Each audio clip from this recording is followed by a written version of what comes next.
அந்த அரசு நிகழ்ச்சின்னு தாவேக்கா இது வரைக்கும் அறிவிக்கல, எங்குமே அறிவிக்கல. கரூருக்கு முதல்வர் செல்கிறார், அவ்வளவுதான்.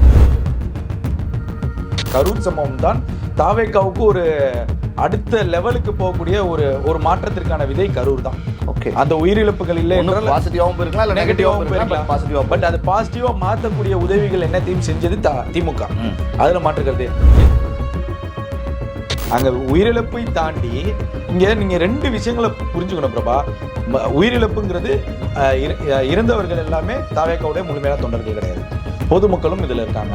அப்போ பொதுமக்களுக்கும் கரூருடைய மக்களுக்கும் அங்க நடந்த நிகழ்வுகள் நன்றாகவே தெரியும். இதுல சாட்சியும் பாதிக்கப்பட்டவர்களும் யாருன்னா அந்த பொதுமக்கள் தான். கரூரில் அங்க இருந்த மக்களோ இல்ல வேடிக்கை பார்த்த மக்களோ இல்ல பாதிக்கப்பட்ட அந்த குடும்பமோ இல்ல பாதிக்கப்பட்ட உறவினர்களோ எந்த இடத்திலுமே விஜய் அவர்கள் தான் முழுமையான காரணம்னு எந்த இடத்துலயுமே கிடையாது. இப்போ திடீர்னு ஆதவ அர்ஜுன் அவர்கள் இது குறித்து பேசுறது தானே திமுகவை இந்த வழக்கு உச்சநீதிமன்றம் அந்த வழக்கு ஏன் அதை இவங்க செய்யறதுனால அவங்க அரசியல் ரீதியா இதுல அச்சப்படுறாங்களோ? இல்ல, அதுதான் நான் சொல்ல வரேன். அப்போ ஆதவர்களுடைய பேச்சை மட்டும் வைத்து வழக்கை தொடர்ந்தால் நியாயமானதாக இருக்கும்னு நான் சொல்ல வரேன். கரூர் செல்வதற்கே முற்றிலும் தடை கேட்கறதுங்கிறது அது ஒரு பேசிக் நமக்கே தெரியுது இல்ல, புரியுது இல்ல. நீங்க ஆதவ மீது நடவடிக்கை, அவர் பேசுனது தப்பானா தப்பு. கரூருக்கு செல்வதுங்கிறது ஒரு முதல்வராக அவர் ஆய்வு செய்வதற்கு அவருக்கு முழு உரிமை இருக்கு.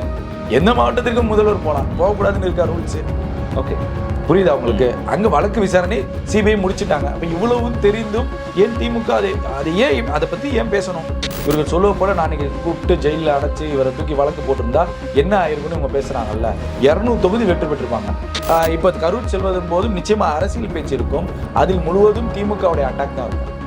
செந்தில் பாலாஜியுடைய அட்டாக் தான் மெயினா. செந்தில் பாலாஜி இருக்கும். ஏன்னா இப்ப கூடுதலாக அப்ப பாட்டிலுக்கு 10 ரூபா, இப்ப ஆட்சி கவிழ்க்கு 50 கோடி.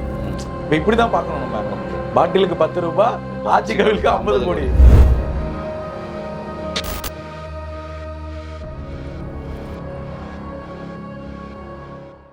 ஜாம்பவான் நேயர்களுக்கு பிரபாகரனின் அன்பு வணக்கம். இன்றைய அரசியல் அரங்கம் நிகழ்ச்சியில் நம்மோடு இணைந்திருக்கக்கூடிய சிறப்பு விருந்தினர் ஊடகவியலாளர் திரு யாசர் அவர்கள். வணக்கம். வணக்கம் பிரபா, எப்படி இருக்கீங்க ப்ரோ? நலம். இன்னைக்கு இருக்கக்கூடிய அரசியல் சூழல் உங்களுக்கு தெரியும். நம்ம கரூர்ல நடந்த சம்பவம் பார்க்குறப்ப பெரிய பேசுபொருளாகி பெரிய விமர்சனமாகி நீதிமன்றம் போய் இன்னைக்கு உச்சநீதிமன்றம் வரைக்கும் திமுக திடீர்னு அமைதியா இருந்த திமுக உச்சநீதிமன்றம் போய் அவர் அங்கே போகக்கூடாது, ஆதவ அர்ஜுனா அப்படி பேசியிருக்காரு அப்படியெல்லாம் சொல்லியிருக்காங்க. உச்சநீதிமன்றம் முடியாது, அவர் போலான்ற அனுமதியை வழங்கியிருக்கிறது, திமுக தடுக்க முடியாதுன்னு சொல்லியிருக்கிறது. என்ன காரணம் இவ்வளோ வேகம் எடுக்கிறது கரூர் பிரச்சனை? இல்லை, இப்போ கரூரை பொறுத்த வரைக்கும் இது ஒரு இயற்கையாக நடந்த விபத்தா இல்லை செயற்கையாக நடந்த விபத்தாங்கிறது அது கேஸ் நம்ம சிபிஐ விசாரணையில இருக்கு. உச்சநீதிமன்றத்திற்கு வழக்கு போயிருச்சு, அதை நம்ம ஒதுக்கி வைப்போம். அங்கே நடந்ததுங்கிறது ஒரு பேர் இழப்பு தமிழ்நாட்டிற்கே. தமிழ்நாட்டு அரசியல் வரலாற்றிலேயே கரூர் என்றால் ஒரு முத்திரை இருந்தது. கரூர் என்றால் டெக்ஸ்டைலு இந்த மாதிரி இருக்கக்கூடிய நகரம்னு இருந்தது. இப்போ கரூர் என்றாலே தாவேக்காவில் நடந்த விபத்துங்கிற ஞாபகம் அந்த சூழலை ஏற்படுத்தி விட்டது. இப்போ கரூரில் அந்த விபத்து நடந்த விஷயத்துலேருந்து தான் நம்ம பார்க்கணும் பிரபா. இப்போ நீங்கள் கரூர் நடந்த அந்த விபத்து நடந்ததிலிருந்து இதுவரைக்கும் தாவேக்காவிற்கு திமுக ஆட்சியால் கொடுக்கப்பட்ட அழுத்தங்கள் என்ன, அதை குற்றம் வைக்கக்கூடிய இப்ப இருக்கக்கூடிய அமைச்சர் என்னென்ன குற்றச்சாட்டுகள் வைக்கிறாருங்கிறத நம்ம ஒரு பார்வையா பார்க்கணும். இப்ப தொடர்ந்து கரூருக்கு விஜய் செல்வதற்கான, அதாவது முதல்வர் செல்வதற்கான தடையை கூறி உச்சநீதிமன்றத்தில் ஒரு வழக்கு. இது 2 விதமா அந்த வழக்கை பிரித்து பார்க்கலாம். நம்ம ஒரு விதத்தில் என்ன 2 விஷயங்கள் நீதிமன்றம் உத்தரவு போடுது. உச்சநீதிமன்றம் ஒன்று தள்ளுபடி பண்ணுறோம். ஒரு விஷயம் எதற்காக தள்ளுபடி பண்ணுறாங்க அப்படின்னா, ஊரிய ஆதாரங்கள் எதுவுமே இல்லை, சரியான ஆதாரங்கள் இல்லை. நீங்கள் எஃப்ஐஆரை சரியாக படித்து பாருங்கள். எந்த வித அடிப்படை ஆதாரமும் இல்லாமல் ஒரு முதல்வரை நீங்கள் அக்யூஸ்டுன்னு மென்ஷன் பண்ணியிருக்கீங்க. எந்த அடிப்படையில் மென்ஷன் பண்ணீங்க? அங்கே நடக்கிறது அரசு நிகழ்ச்சி தானா? அந்த அரசு நிகழ்ச்சின்னு தாவேக்கா இது வரைக்கும் அறிவிக்கல, எங்குமே அறிவிக்கல. கரூருக்கு முதல்வர் செல்கிறார், அவ்வளோதான். கரூரில் அரசு நிகழ்ச்சி நடக்கும் போது அங்க அரசாணை கொடுக்க போறாங்க, அங்க அடிக்கல் நாட்டு விழா நடக்க போகுதுங்கிற இந்த விஷயங்கள்லாம் எங்கேயுமே ஒரு அறிவிப்பா குறிப்பிடல. அப்ப குறிப்பிடாமல் வெறும் வார்த்தைகளாக அந்த வழக்கு ஜோடித்து உச்சநீதிமன்றம் சென்றதா திமுக? இது ஒரு கேள்வி இருக்கு. திமுக பல வழக்குகளை உச்சநீதிமன்றத்தில் போய் ஜெயிச்சிருக்காங்க. பல வழக்குகளில் தமிழ்நாட்டிற்கு உறுதுணையாக நீங்க அதுல மாற்று கருத்து கிடையாது. இந்த வழக்குல ஏன் இவ்வளவு மைனஸ் அப்படிங்கிற ஒரு கேள்வி இருக்கு. இன்னொரு விஷயம், இவங்க இன்னொரு விஷயத்தையும் அதில் பதிவு செஞ்சிருக்காங்க. 13வது 14வது பக்கத்தில் நினைக்கிறேன். அமைச்சர் ஆதவ் அவர்கள் பேசின விஷயங்கள், அதாவது வழக்கு நீதிமன்றத்தில் இருக்கும்போது ஒரு கட்சியை மட்டும் பகடக்கையை வைத்து காவல்துறையை வைத்து இவர் பேசக்கூடிய விஷயங்கிறது எப்படி ரெஃப்ளெக்ட் ஆகும் அப்படிங்கறத பதிவு செய்யறாங்க. ரிஃப்ளெக்ட் ஆகும்னு சொல்றாங்க. நாளைக்கு இவர் சாட்சிகளை கூட கலைக்கிறதுக்கு வாய்ப்பு இருக்கு. அது அந்த விஷயத்துக்கு நான் உங்களுக்கு சொல்லிடுறேன். அப்ப எந்த அடிப்படையில இவங்க இந்த மாதிரி வழக்குகளை உச்சநீதிமன்றத்துல முன்வைக்கிறாங்கிற ஒரு கேள்வி இருக்கு. நம்ம என்ன இப்ப கேட்கிறோம் அப்படின்னா, அவர் முதல்வர் ஆயிட்டார்.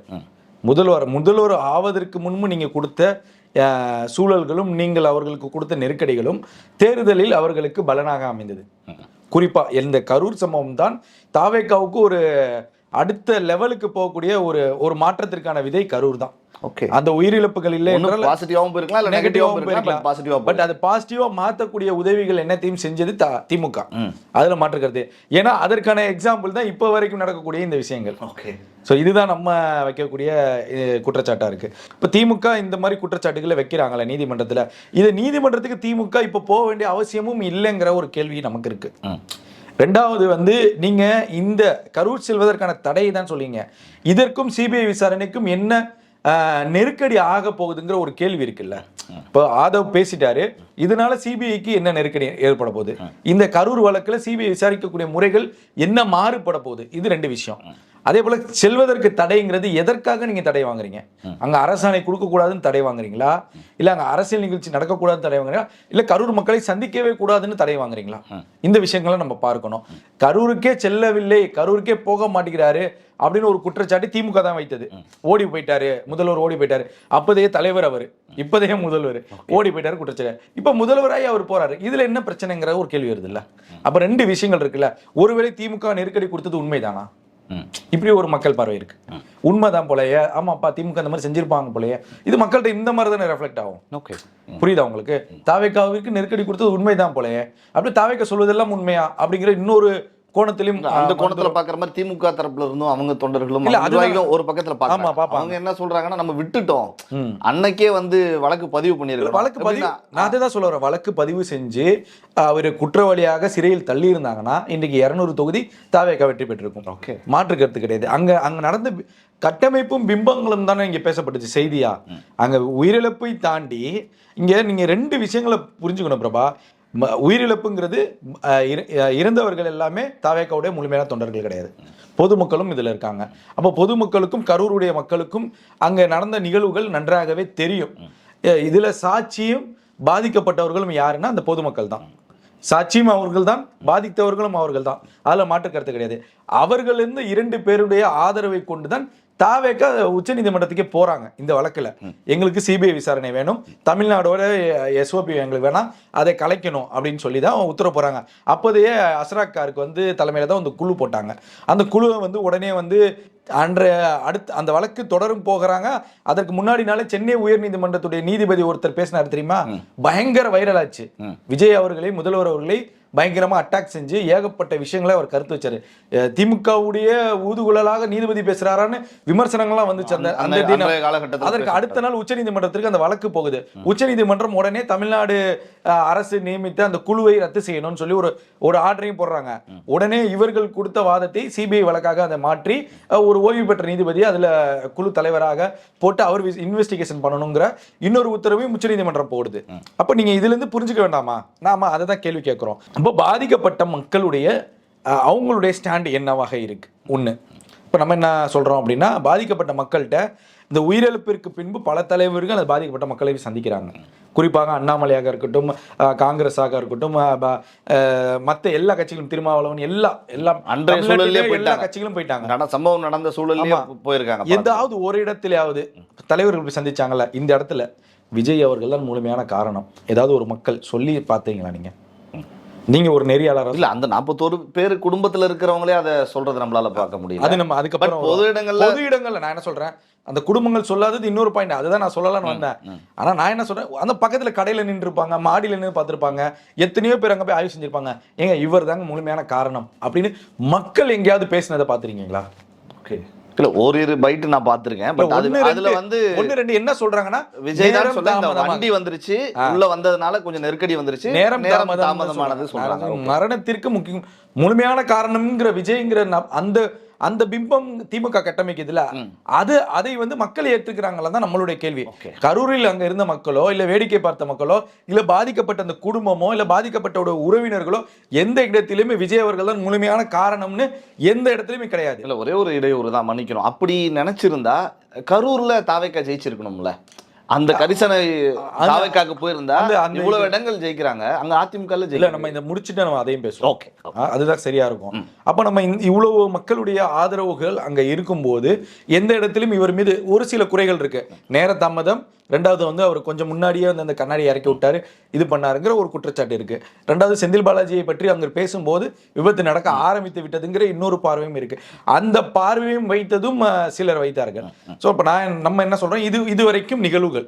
இப்போ நீதிமன்றத்திற்கு, உச்ச நீதிமன்றத்திற்கு இந்த வழக்கை கொண்டு போனது பாதிக்கப்பட்ட குடும்பத்தினரிலிருந்து தாவேக்காவுடைய ஆதரவு வழக்கறிஞர்கள் இதை உச்சநீதிமன்றம் கொண்டு போறாங்க. ஸோ இதுதான் கேஸ் அவங்க கொண்டு போனது. இன்றைக்கு திமுக கொண்டு வந்த கேஸ் இது.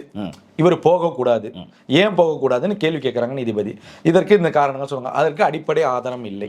இது உச்ச நீதிமன்றத்துடைய உத்தரவாக இருக்கு. இதை வந்து எப்படி எடுத்துக்கிறாங்க அப்படிங்கிறத திமுக எப்படி எடுத்துக்கிறாங்க, தாவேக்கா எப்படி எடுத்துக்கிறாங்கிறத நம்ம பார்க்குறோம். இப்போ இதை ஏன் சொல்லணும் திமுக, ஏன் திமுக இப்ப இதற்கான தடையை வாங்கணுங்கிற ஒரு பெரிய கேள்வி. ஒரு பதட்டம் வருதோ திமுகன்னு தோணுதுல விஜய். அதுதான் அந்த பதட்டம் ஏங்கிற ஒரு கேள்வி இருக்குல்ல. இதுல ரொம்ப பேசிக்கா சொல்லக்கூடிய லீகலைஸ்டா நம்ம பார்க்கும் போது பாதிக்கப்பட்ட மக்கள்கள் திமுகவுக்கு எதிராக சாட்சி சொல்லிடுவாங்களா ஒரு கேள்வி. இது அவங்க வைக்கக்கூடிய கேள்வி, திமுகவினர் வைக்கக்கூடிய கேள்வி. இல்லை அங்கே விசாரணை வளையத்திற்குள்ள இந்த வழக்குக்குள்ள இருக்கக்கூடிய நபர்கள்லாம் இருக்காங்கல்ல, விஜய் வருவதாலோ இல்லை முதல்வர் பேசுவதாலோ இல்லை முதல்வர் சந்திப்பதாலோ இவர்கள் எல்லாம் ஒட்டுமொத்தமாக திமுக மீது பழியை போட்டுருவாங்களா ஒரு கேள்வி அவங்க திமுக தரப்புல இன்னும் பேசக்கூடிய விஷயங்கள். நான் என்ன கேட்கிறேன் அப்படின்னா, அந்த சம்பவம் நடந்து அவர் முதலமைச்சர் ஆயிட்டாரு, 60 நாள் ஆயிடுச்சு. சிபிஐ எப்போ வந்துச்சு? சிபிஐ ஆல்மோஸ்ட் இன்வெஸ்டிகேஷனை 90% நிறைவடைஞ்சிட்டு செஞ்சுட்டாங்க. எவ்வளவு? 90% சிபிஐ இன்வெஸ்டிகேஷன் முடிச்சுட்டாங்க. மீது இன்னொரு 10% இருக்குன்னு வச்சுக்கோங்களேன். 90% இன்வெஸ்டிகேஷன் முடித்த சிபிஐ இதற்கு அப்புறம் கரூர் சென்றதுக்கு அப்புறமும் அங்க விசாரிக்கக்கூடிய சூழல் நிலவுமா? ஓகே, பேசிக்கான ஒரு பாயிண்ட் தானே இதை கேட்கிறேன்.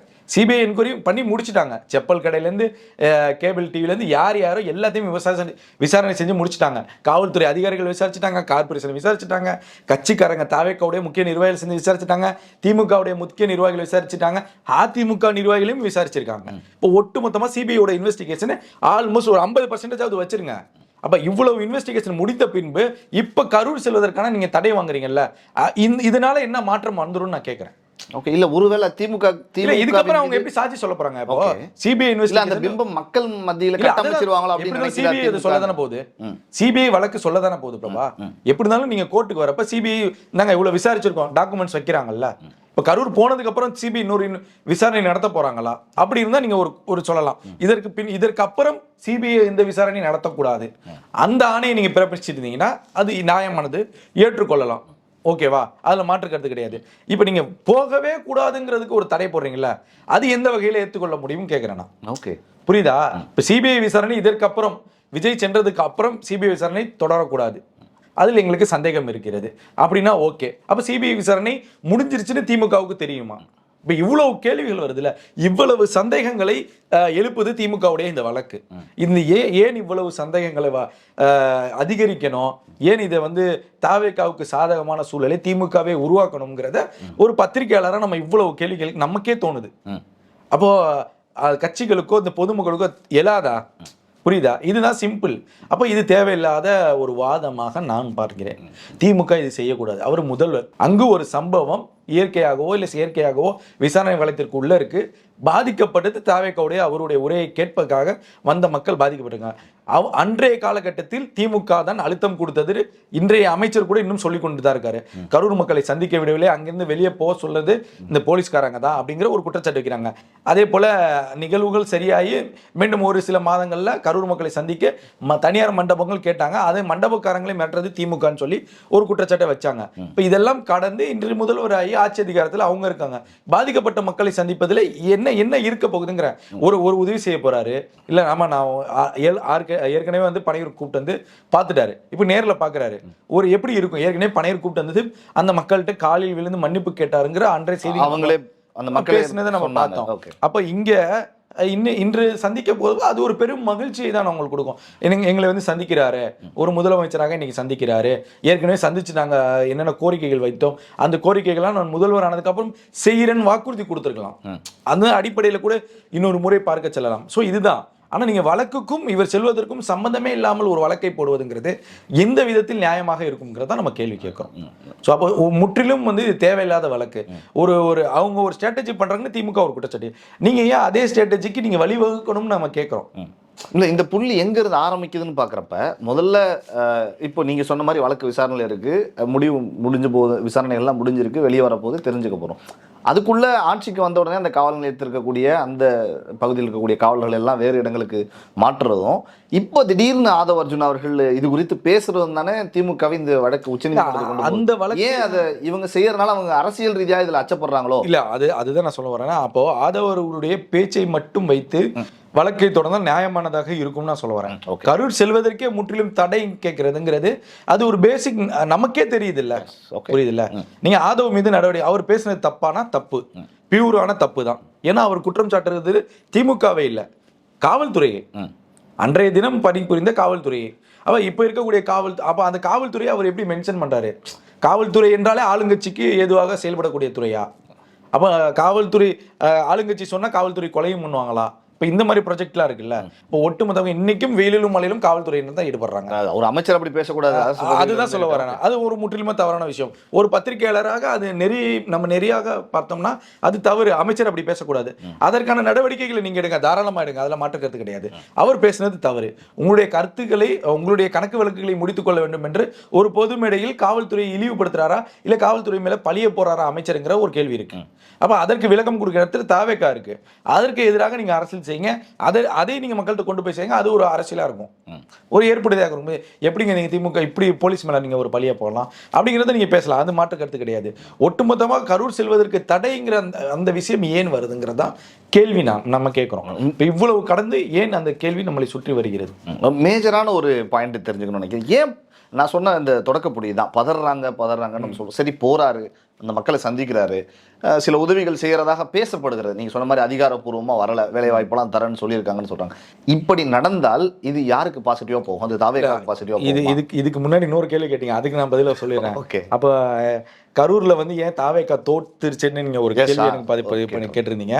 இப்ப நம்ம என்ன சொல்ல வரோம், கரூரை பொறுத்த வரைக்கும் அந்த மக்களை வந்து நம்ம எப்படி அண்டர் எஸ்டிமேட் பண்ண முடியாது. ஒரு விஜயபாஸ்கராக இருக்கட்டும், செந்தில் பாலாஜியாக இருக்கட்டும், இருவருமே வந்து கவுன்சிலர்ஸ், அடிப்படை அந்த தொகுதியில் ஒரு வார்டில் கவுன்சிலராக இருந்து அரசியல் தளத்தில் உயர்ந்து வந்தவர்கள், அதில் மாற்று கருத்து கிடையாது. அவர்கள் அந்த தொகுதிக்கு அந்த மக்களுக்கு என்ன செய்யணுமோ அதை செஞ்சுருக்காங்க, திருப்தி அடையக்கூடிய அளவிற்கு செய்துள்ளார்கள். யாரு? எம்ஆர் விஜயபாஸ்கர் இருக்கட்டும், இவராக இருக்கட்டும், செந்தில் பாலாஜியாக இருக்கட்டும். அப்போது அந்த மக்கள் வந்து இப்போது அதிமுகவில் ஒரு பிரபலமான முகம் விஜயபாஸ்கர், திமுகவில் ஒரு பிரபலமான முகம் செந்தில் பாலாஜி. இந்த இரண்டுக்கும் நடுவில் இந்த எமோஷனல் கனெக்ட் மதியழகனுக்கு கிடைக்குமாங்கிறது ஒரு பெரிய கேள்வியாக இருக்குல்ல. ஓகே. இப்போ மதியழகனுங்கிறது பேசிக் ஸ்டார்டிங் அந்த ஃபேஸ் தான். அவர் ஏற்கனவே வந்து கவுன்சிலராக நின்னோம், இல்லை ஏற்கனவே 2-3 முறை எம்எல்ஏ ஆகி தோத்து அப்புறம் 3வது முறை நிற்கிறாருன்னா நம்ம அதுக்கான விஷயங்களை சொல்லலாம். அங்கே தோல்விங்கிற காரணம்ங்கிறது பவரான வேட்பாளர்கள், மற்ற இடங்களிலும் பவரான வேட்பாளர்கள் தான். ஆனால் கரூரை பொறுத்த வரைக்கும் சில கம்யூனிட்டி பேஸ்டு ஓட்ஸுங்கிறது இருக்குல்ல. இப்போ செந்தில் பாலாஜி ஒரு சமூகத்தை சேர்ந்தவர், விஜயபாஸ்கர் ஒரு சமூகத்தை சேர்ந்தவர். அப்போ இந்த சமூகத்தை சேர்ந்த மக்களுடைய ஆதிக்கம் இருக்கும்போது அந்த சமூகத்தை சேர்ந்தவருக்கு தான் அதிகமான வாய்ப்புகள் வழங்கப்படும். அதே சமூகத்தை சேர்ந்தவர்கள் சீனியாரிட்டி அடிப்படையில் வாய்ப்புகள் கொடுக்கப்படும். அப்போ அங்கே கரூர்ல ஏன் செந்தில் பாலாஜி நிற்கிறேங்கிற நான் எப்படி ஏற்றுக்க முடியும்? நீங்களே சொல்லுங்க. அதெல்லாம் உடைச்சிட்டு தான் விஜய் அவர்கள் அதான் சொல்ல முடிச்சிடறேன். அப்போ நீங்க இதை சொல்லிட்டு இதை பேசிட்டு இருக்கிற போதே இதுல இன்னொரு கேள்வி வருது இல்ல, ஏன் செந்தில் பாலாஜி மீது தவறு இல்லைன்னா ஏன் கரூர்ல அவர் நின்றுக்கலாமே, ஏன் அவர் கோவை தெற்குக்கு போகணும் அப்படிங்கிற இன்னொரு கேள்வியும் வருது இல்ல. அப்போ செந்தில் பாலாஜி நிறுத்தக்கூடிய இன்னொரு முகம் திமுகவில் யார்? அவருக்கு துணை வேட்பாளராக, அதாவது வேட்பாளர் நிராகரிக்கப்பட்டால் அவருக்கு அடிஷனல் வேட்பாளராக ஒருத்தர் மனு போடுவார். அவருக்கு உங்களுக்கு பதிலாக மறு வேட்பாளர்கள் யாரை போட்டீங்க? செந்தில் பாலாஜியோட தம்பியை. ஓகே. அப்போ ஏன் இந்த கட்டமைப்பு திமுகவிற்குங்கிற ஒரு கேள்வி கரூர்ல. அப்போ இந்த பக்கம் விஜயபாஸ்கர், அப்போ வலுவான சக்திகள் இருக்கும்போது தாவேக்கா நிற்குது. தாவேக்கா இங்கு டெபாசிட் இழந்ததா? இல்லை. ஒரு பெருவாரியான வாக்குகளில் தோல்வி அடைஞ்சதா? இல்லை. எம்ஆர் விஜயபாஸ்கருக்கு ஈக்குவலான டஃப்பான ஃபைட்டு தான் அங்கே கொடுக்கப்பட்டிருக்கு.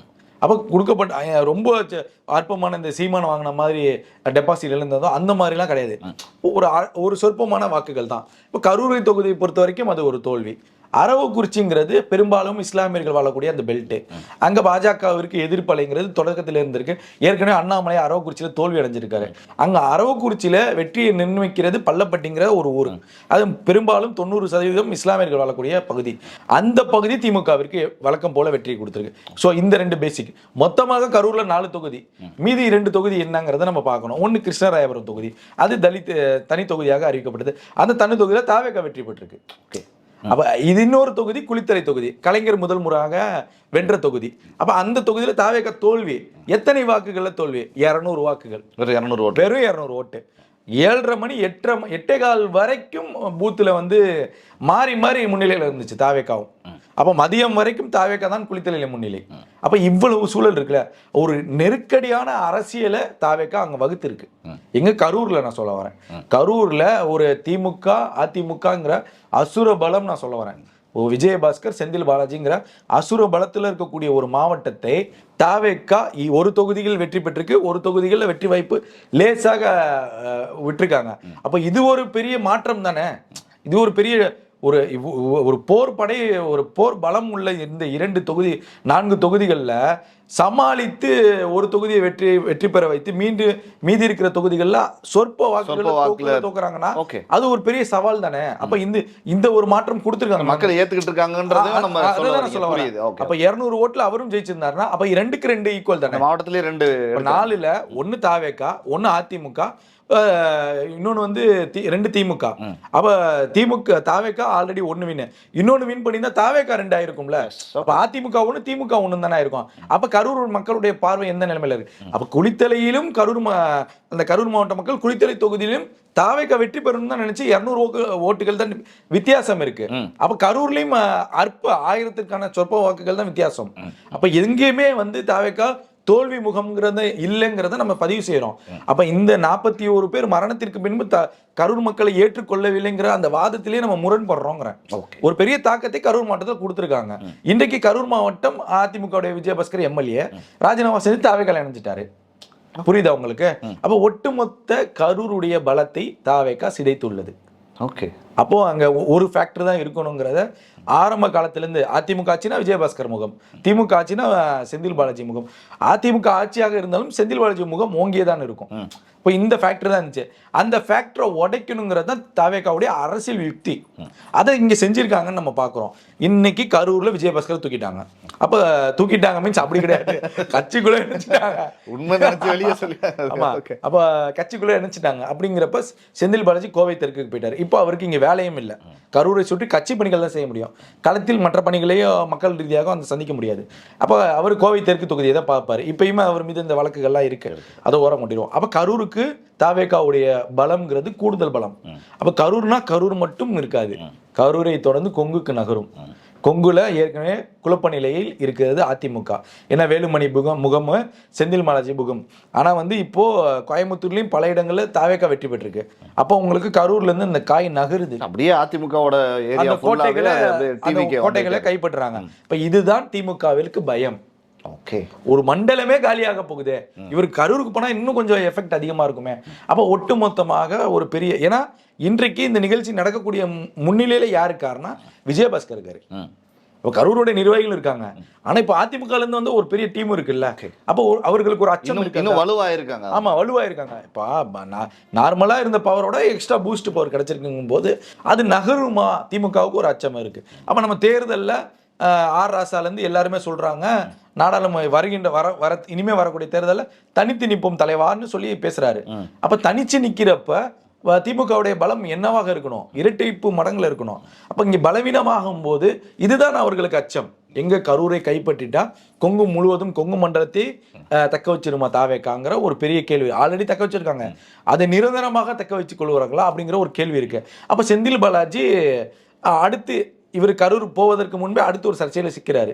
என்னன்னா பேரம் பேசக்கூடிய தாவேகா எம்எல்ஏக்களை இன்னும் தலைமறைவு, அவருடைய தம்பி தலைமறைவு, அவர்கள் மீது குற்றம் இல்லை என்றால் ஏன் முன்ஜாமீன் எடுக்க வேண்டும், ஏன் லுக் அவுட் நோட்டீஸ் போகுது, இப்ப இவ்வளவு கேள்விகள் வருதுல. அப்ப செந்தில் பாலாஜி கைது செய்யப்பட்டால் ஒட்டுமொத்தமாக இந்த 5 வருடத்தில் 5 வருடம் இல்லை 23 நாடாளுமன்ற தேர்தல், இன்னொரு 6 மாதம் ஜனவரிக்குள்ள லோக்கல் எலெக்ஷன் வந்துடும். அப்ப ஒரு பெரிய தாக்கத்தை தாவேகா ஏற்படுத்த தயாராகி கொண்டிருக்கிறது. அதற்கான அச்சம் தான் திமுகவுடைய இந்த தொடர்ந்து அவங்களா வாண்டடா வந்து சில இடங்கள்ல தாவேகாவுக்கு பாயிண்ட் எடுத்து கொடுத்துட்டு இருக்காங்கன்னு சொல்லுவாங்கல்ல, அந்த மாதிரி விஷயங்களை நீதிமன்றம் வரைக்கும் போய் இவ்வளவு அலசி ஆராய அது தேவையில்லாத வாதம் தான் நம்ம பார்க்குறோம். இதுதான் விஷயம்.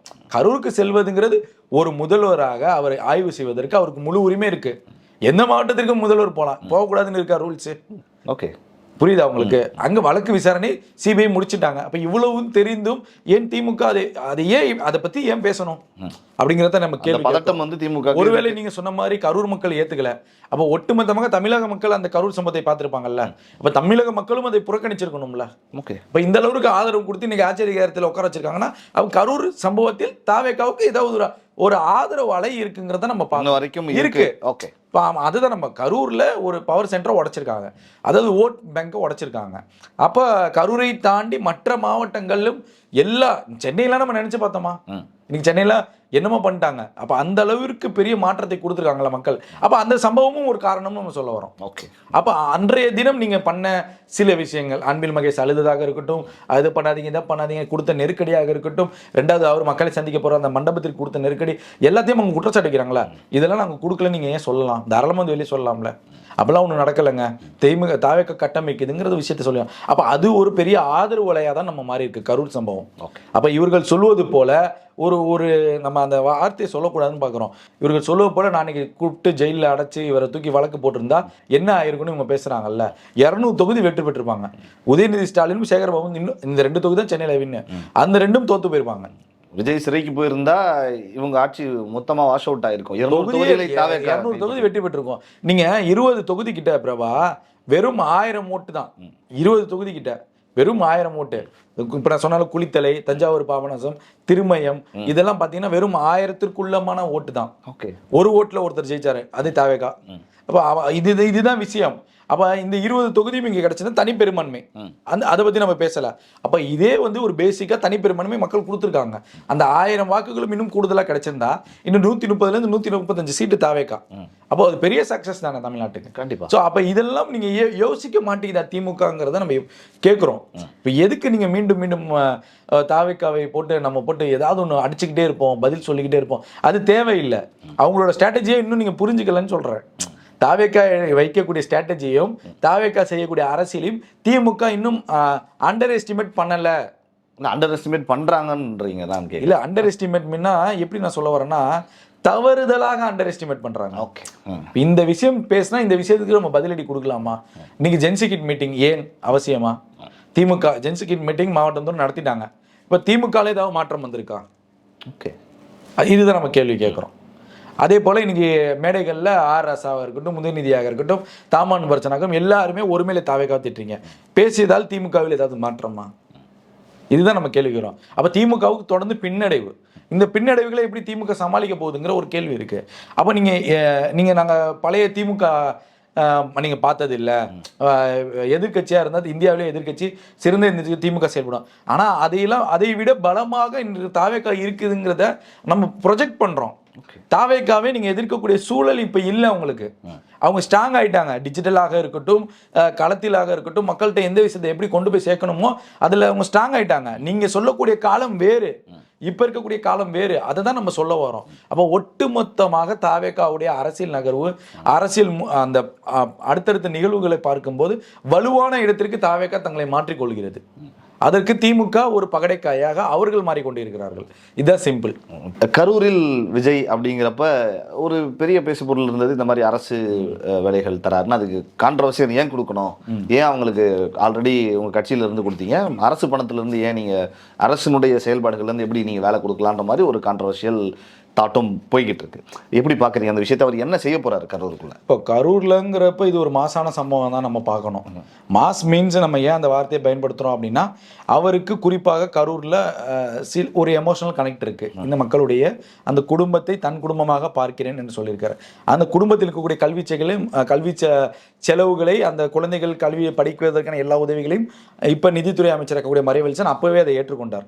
அந்த நிகழ்வு நடந்த போதே அவருடைய அந்த இதில் வச்சு மீட்டிங்லாம் பண்ணி முடிச்சிட்டாங்க. அப்போ ஒரு பெரிய எமோஷனல் கனெக்ட் இருக்குது.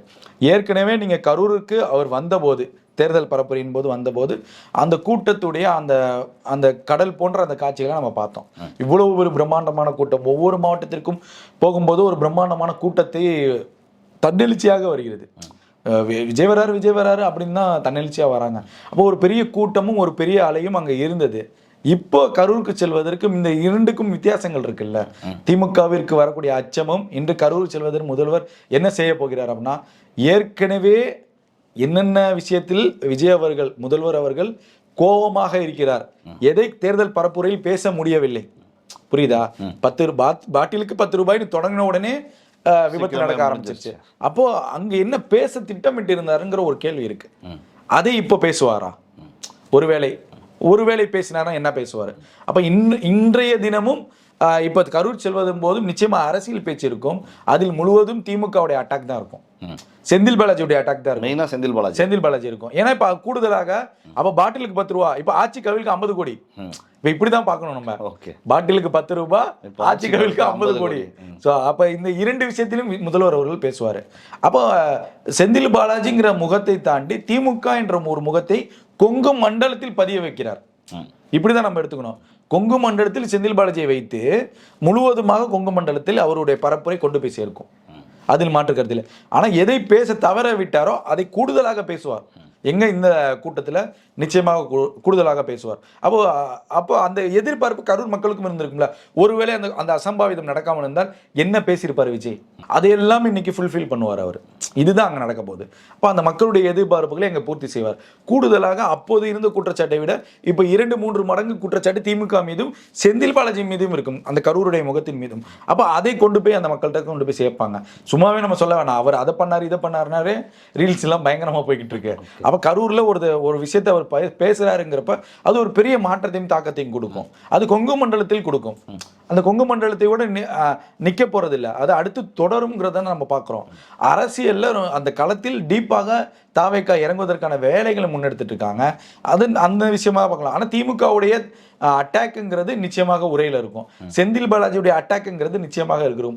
அதை தாண்டி மக்களோட என்ன கனெக்ட் ஆக போறாரு, உருக்கமாக அவர் என்ன பேச போறாரு, மக்களுடைய அந்த எமோஷனல் கனெக்டை எப்படி எடுக்க போறாருங்கிற ஒரு விஷயம் இருக்கும். அந்த எமோஷனல் கனெக்ட்டுங்கிறது இந்த லோக்கல் எலெக்ஷன்ல கரூர்ல நடக்கும். நீங்க கேட்டீங்கல்ல கரூர்ல ஏன் வின் பண்ணலன்னு, இந்த உள்ளாட்சி தேர்தலில் நீங்க அதை பார்ப்பீங்க. ஓகே, தமிழகம் முழுவதும் இல்ல, கரூர்ல நான் உத்தரவாதம் கொடுக்குறேன். கரூர்ல நீங்க இன்றைய பேசக்கூடிய இந்த உரைக்கு அப்புறம் கரூர்ல லோக்கல் எலெக்ஷன்ல ஒரு பெரிய மாற்றம் வரும். அந்த கோட்டையாக கருதப்படுது எல்லாமே ஒரு மாற்றம் வரும். இது ஒரு விஷயம். அதே போல நீங்க அந்த ஆணை கொடுக்கறது அதெல்லாம் பார்க்குறேன். பொதுவாகவே அவர் பாதிக்கப்பட்டவர் ஒரு மனிதனாக நம்ம அரசியலை விட்டுருவோம். நீங்களும் பிரபாவும் நானும் யாசரும் ஒரு மனிதர்கள், அவங்க இருக்காங்க, ஒளிப்பதிவில் இருக்காங்க அப்படின்னா, இப்போ அவங்க ஒரு பாதிக்கப்பட்டிருக்காங்கன்னா பிரபா அவர்களுக்கு உதவி செய்கிறாரு அப்படின்னா நமக்கு உங்களுக்கு 1008 கருத்து வேறுபாடுகள் இருக்கலாம், இல்லை அரசியல் ரீதியாக இருக்கலாம். உதவி செய்கிறத நான் தடுத்தேன்னா நான் மனிதன் இல்லையா? அதை தான் நான் கேட்குறேன். பாதிக்கப்பட்டது 41 குடும்பம் பாதிக்கப்பட்டிருக்காங்கன்னு தெரியும், அவர் உதவி செய்ய முன் வரும் அப்படிங்கிறப்ப அதை நீங்கள் தடுக்கிறீங்க அப்படின்னா அது மனித குணமாங்கிறத நம்மளுக்கு ஒரு கேள்வி. அவர் அரசாணை கொடுக்குறாரு, மக்கள் பணத்தில் வீண் விரயம் செய்கிறாரா? மக்கள் பணத்தில் அந்த 41 குடும்பங்களை வாழ வைக்க போகிறார். இப்படிதான் நம்ம பார்க்கணும். ஒரு குடும்பத்திற்கு ஒரு அரசு வேலைன்னு வைங்களேன், அந்த குடும்பம் 25 to 30 வருடம் ஒரு பெரிய வளர்ச்சி அடையும். அந்த குடும்பமே மறுசுழற்சி நடக்கும். ஒரு கவர்மெண்ட் ஸ்டாஃப் ஒரு வீட்டில் இருக்கிறப்ப அந்த குடும்பம் எப்படி இருக்கும் புரியுதா? அடுத்த தலைமுறை படிக்கும். அவங்க அடுத்த லெவலுக்கு அந்த குடும்பம், ஒரு குடும்பம் மாறும். அப்போ 41 குடும்பம் மாறப்போ அது 4000 பேருக்கு பெனிஃபிட்ல. அப்போ அதை தடுக்குதா திமுகங்கிற ஒரு கேள்வி இருக்குல்ல. இப்போ அது ஒரு பெரிய ஒரு விஷயம் இல்லை. முடிச்சு இறந்தவங்களுக்கு 10 லட்சம் கொடுத்தப்ப ஒரு தலைவரை வந்தவங்களுக்கு கள்ளச்சாராயம் கொடுத்திருக்கு, அது கேவலமான விஷயம். அதுக்கு யார் பணம் கொடுத்தீங்க? திமுகவுடைய கட்சி பணம் கொடுத்தீங்க. கேள்வி இவ்வளோ வருது இல்லை? அப்போ நீங்கள் இவ்வளோ விஷயங்களை பண்ணிட்டு அவர் ஒரு ஆணையை கொடுக்க போறாருன்னா அது பாதிக்கப்பட்ட மக்கள், அந்த மக்களுக்காக நீங்கள் தானே குரல் கொடுத்தீங்க. முதல்ல திமுக தானே பேசுச்சு. ஓ எல்லாம் ஓடிட்டார் விஜய், அப்படி பண்ணிட்டார் இப்படி விஜய், எல்லா அமைச்சர்கள் ஓடிட்டாங்கன்னு நீங்கள் தான் பேசுறீங்க. அப்போ அந்த மக்களுக்கு நீங்கள் ஏன் அன்றைய தினம் நிதி உதவி கொடுத்தீங்க? இப்போ அது ஒரு கேள்வி வருது இல்லை? அவர் விஜய் அவர்கள்னால தான் ஆச்சு அப்படின்னா நீங்கள் ஏங்க கொடுக்கணும்? நீங்கள் ஏன் மக்கள் பணத்தாங்க? அப்போ யார் பணத்தை கொடுத்தீங்க? தமிழ்நாடு அரசு அறிவிக்கிறது தானே திட்டங்கள். அந்த பாதிக்கப்பட்ட மக்களுக்கு தமிழ்நாடு அரசு நிதி உதவி தானே அறிவிச்சிங்க. திமுக நிதி உதவி அறிவிச்சிங்களா? அப்போ அது கேள்வி வருது இல்லை? அப்போ ஒரு பாதிக்கப்பட்ட மக்களுக்கு அவங்க கொடுக்க போகிறாங்க, ஒரு அரசாணை கொடுக்க போகிறாங்கன்னா அதை வரவேற்கணுங்கிறோம் நம்ம. அது நம்மளுடைய பார்வை. ஒரு பத்திரிகையாளராக அதை வரவேற்கிறோம். அந்த 41 குடும்பம் ஏழ்மையான குடும்பம். நானே நேராக போனேன். நானே போய் மக்கள்கிட்ட கருத்து கேட்டோம். ஒரு செய்தி நிறுவனத்துக்கு ரிப்போர்ட்டை எடுத்து கொடுத்தோம். அங்கே போனவங்க யாருமே இது வரைக்கும் அவரை விஜய்னால தாங்க ஆச்சுங்கிறது எந்த பேட்டிலையும் அவங்க சொல்லலை. நீங்களும் இந்த பேட்டிலாம் பார்த்துருப்பீங்க. அப்போ நிறைய விஷயங்கள் அங்கே எமோஷ்னலாக கனெக்ட் ஆயிருந்துச்சு. அப்போ அவர் கூடுதலாக அவர்களுக்கு அரசாணை கொடுப்பதுங்கிறது நாங்கள் போய் பார்க்குறப்ப இந்த குடும்பம் இப்படி ஆயிடுச்சு. அப்போ ஒரு வீட்டிலலாம் வந்து ஒரே ஒரு நபர் தான் டெக்ஸுக்கு போயிட்டு இருந்தார். அவர் வார சம்பளம் தான், அங்கே சனிக்கிழமை மட்டும் தான் நினைக்கிறேன். அதுவும் சனிக்கிழமை தான் நடந்துச்சு அந்த சம்பவமும். இப்போ அந்த வார சம்பளங்கிறது உங்களுக்கு 1500 ரூபாய், அந்த 2000 ரூபாய் ஒரு நாள் கணக்கு அந்த வாரத்தில் கொடுப்பாங்க. சனிக்கிழமை என்றாலே கரூருக்கு வந்து ஒரு கொண்டாடக்கூடிய நாள். ஏன்னா ஞாயிற்றுக்கிழமை லீவு, அன்றைய இரவே சனிக்கிழமை ஜேஜேன்னு இருக்கும் போல கரூர். ஸோ இதுதான் சூழல் அங்கே. அப்போ நம்ம அங்கே போய் பார்க்குறப்ப அந்த நபர் அந்த குடும்பத்தில் இல்லை. அப்போ அந்த குடும்பம் எவ்வளவு விளிம்பு நிலையில் இருக்கும். அந்த விளிம்பு நிலைக்கு ஒரு அரசாணை கொடுக்குற, ஒரு அரசு வேலைக்கு ஒரு ஆணை கொடுக்குறத திமுகவை ஏற்றுக்கலையா அப்படிங்கிற ஒரு கேள்வி இருக்குல்ல. இப்போ பாதிக்கப்பட்ட மக்களை நம்ம கண்ணால் பார்க்குறோம், அவர்கள்ட்ட கருத்து கேட்குறோம், பேட்டி எடுக்கிறோம். அப்படிங்கிறப்ப அந்த குடும்பத்தில் ஒரு விஷயத்த நான் பார்த்தேன். இப்போ ஒரு நபரும் இல்லை, அந்த ஒரு ஆண் என்ற ஒரு நபர் இல்லை, சம்பாதித்து கொடுக்கக்கூடிய ஒரு மனிதர் இல்லை அப்படின்னா அந்த குடும்பம் எவ்வளோ விளிம்பு நிலையில் இருக்கும். 24 மணி நேரம் எந்தவித கட்சியாக இருந்தாலும் நான் உங்களை பார்த்துக்கிறேன் பிரபா, நீங்கள் கவலைப்படாதீங்க, உங்களுக்கு எல்லா செலவும் நான் வாய்மொழியாக சொல்வார்களே தவிர அவர்கள் பிரபாவை நான் தொடர்ந்து கண்காணிக்கிறேனாங்கிறது யாருக்கும் தெரியாது இல்லை. சொல்லிட்டு போயிடுவாங்க நாங்கள் அதை பண்ணுறோம் இதை பண்ணுறோன்ட்டு. அதை அவங்களுக்கு தொடர்ந்து பண்ணுவாங்களாங்கிறதுல யாரும், இது வந்து ஒரு இயல்பான சூழல் தான். அப்போ அவர்களுக்கு நிரந்தரமாக ஒரு பொருளாதார ரீதியாகவோ வளர்ச்சி ரீதியாகவோ அந்த குடும்பத்திற்கு உதவி செய்யும் போது அதை வரவேற்கணுங்கிறது தான் நம்மளுடைய பார்வை. இதுதான் நம்ம சொல்லுவோம். புரிஞ்சுக்க முடியுது. நிறைய விஷயங்கள் எங்களுக்காக அரங்கிற்கு வந்து பகிர்ந்து கொண்டீர்கள். என்னுடைய மனமார்ந்த நன்றிகள். நன்றி பிரபா. நன்றி பிரபா.